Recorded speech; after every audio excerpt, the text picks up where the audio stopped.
magandang tanghali po sa inyong lahat. So magluluto po tayo ng ginisang kalabasa with sitaw. Yan. Ayun, yung ating luluto ngayon. Diba? So yan, nagpapilit na po ako ng mantika. So umpisa na po natin magluto sa aking munting kusina. Let's go! Lagyan natin ang bawang sibuyas. Ayun. Napakasimple na ating nilulutong ulam. Tipid ulam.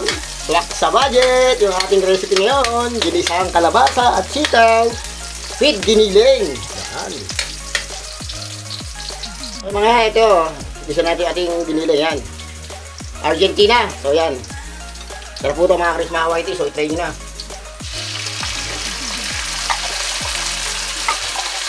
Argentina, baka naman.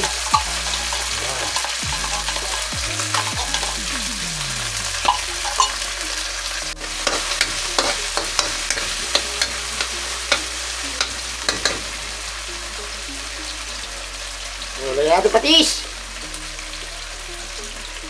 Yan.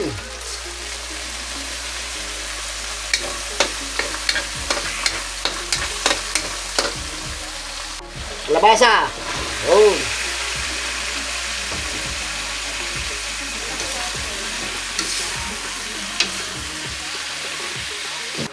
Sitaw, mga Chris. Sabihin natin. Yun.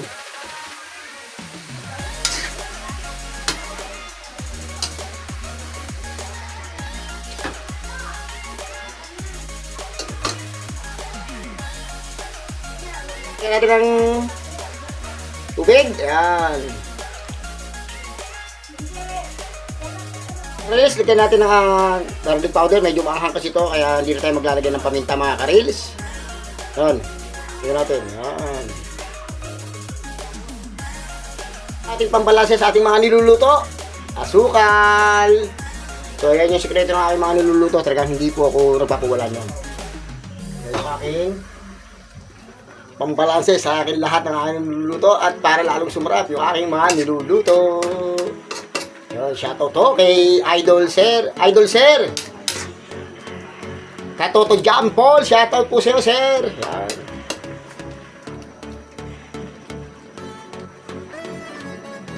Tatakpan muna natin. Yan. So yan, nakabili kasi tayo kanina ng daing na sapsap. So, masarap yun maluto kasi medyo maliliit yung bili nating sapsap. So, yan, ipapartner po natin dyan. So, mamaya. At gumawa na rin tayo ng suka na may chili, siyempre. Bawang at paminta. Yun. So, mamaya, samahan nyo po ako sa aking pagkain. So, yan, hayaan mo natin maluto yung ating simpleng ulam. Swak sa budget, yung ating recipe for today. Yan, big shoutout sa aking mga followers at viewers. At syempre yung aking subscriber. So maraming salamat po sa lahat na sumusuporta, lalo sa aking Facebook at yung aking YouTube channel. So yan, paki-follow po yung aking account sa Facebook, Ronald Bacolon Serrera. At syempre yung aking YouTube channel, Kambalicious. So yan, pangarap ko, Kambalicious. Yan. Shoutout Sir Idol Katoto John Paul. So, yun, masarap kasi pagka nasa-shoutout tayo ng ating mga ini-idot, hinahangaang mga vlogger na nasa-shoutout tayo. So, napakalaking saya pagka nababasa yung ating mga comments. So, yan, mag-comment po kayo sa ating mga video para pa-shoutout din kayo sa mga susunod na video. At syempre, pakipindot po yung notification bell para lagi kayo latest sa aking mga bagong video. Thank you!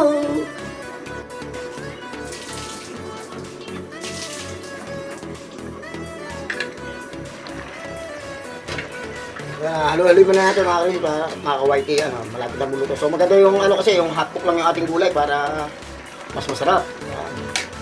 Siyempre malalasahan natin yung tamis, yung sustansya ng ating mga gulay. So hotcook lang po natin mga kalis yan. Simpleng ulam lang, swak sa budget. So yan, i-try nyo na yung aking mga recipe. Mga karils, mga ka-whitey. So mamaya, kainin time na to, mga karils. So mag-sign na po kayo na marami. Yung mga ganitong klase ng ulam, mga simple lang. Kaya siguradong solve na naman po tayo. Ipin natin yung aking anak. Ayan, nagagawa kasi siya ng motor. Ayan.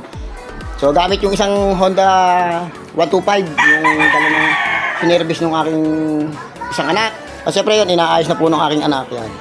Nililinis na po para mamaya po, bubuhay na po yung ano. So, mamaya po si gagawin ng manggagawa. So, yan, nililinis na lahat yung makina. So, pati lahat ng ano. So, para pag ikinabit, sigurado. Shoutout sa mga viewers, thank you. Ayun. Nagawa po yung aking anak. Ayun. Ayan. So yan, siguro malapit na muluto yung ating nilulutong simpleng ulam. Swak sa budget, yung ating ginisang kalabasa at sitaw. Ayan. Thank you. Aris mga kawaiting, luto yung ating ginisang kalabasa at sitaw with giniling from Argentina. So yan yung ating daing na sapsap. Yan, napakasarap, malutong kuya. At syempre yung ating suka. Ayun, no, di ba? So, ano pang hinihintay nyo? Tara, eat! So, maraming salamat po sa lahat ng sumusuporta sa aking YouTube channel at syempre yung aking Facebook. Thank you po sa inyo lahat, sa lahat ng aking followers at viewers at subscribers. Maraming salamat po sa inyo. Hanggang dito lang po yung aking video. So, bye-bye!